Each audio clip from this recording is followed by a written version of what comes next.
Hi friends, welcome to stories by two world's. అన్ఎక్స్పెక్టెడ్గా మేము Tirupati trip plan చేసాం. Morning Vande Bharat ట్రైన్లో జర్నీ స్టార్ట్ చేసి ఆఫ్టర్నూన్ తిరుపతి చేరుకున్నాం. Sarva Darshan ticket next day night ఉండటంతో రూమ్ తీసుకొని రెస్ట్ తీసుకుందాం అనుకున్నాం. కానీ అప్పటికే రూమ్ అన్నీ బుక్ అయిపోయాయి అనమాట. కానీ ఒక డ్రైవర్ ఫ్రీ దర్శనంకి వెళ్ళండి, రేపు మార్నింగ్ కల్లా దర్శనం అయిపోతుందని చెప్పారు. సరే అని ఫ్రీ దర్శనంకి వెళ్ళాం. మా హస్బెండ్ తలనీలాలు ఇచ్చారు, నేను కూడా 5 కత్తర్లు ఇవ్వడం జరిగింది. లాకర్స్లో మొబైల్స్ పెట్టేసి ఫ్రెష్ అయ్యి క్యూలో జాయిన్ అయ్యాయి.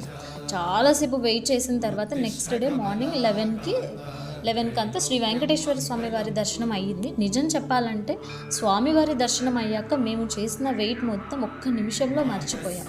ఆ క్షణంలో వచ్చిన ఆనందం మరియు ప్రశాంతత మాటల్లో చెప్పలేం. నిజంగా ఆ స్వామివారి దగ్గర ఏదో ఒక మ్యాజిక్ ఉంది అనిపించింది అనమాట. కొంచెంసేపు అక్కడే ఉండి మళ్ళీ రిటర్న్ ట్రైన్కి రైల్వే స్టేషన్కి వచ్చేసామన్నమాట. ఇది నా first vlog. Like and share, subscribe. By.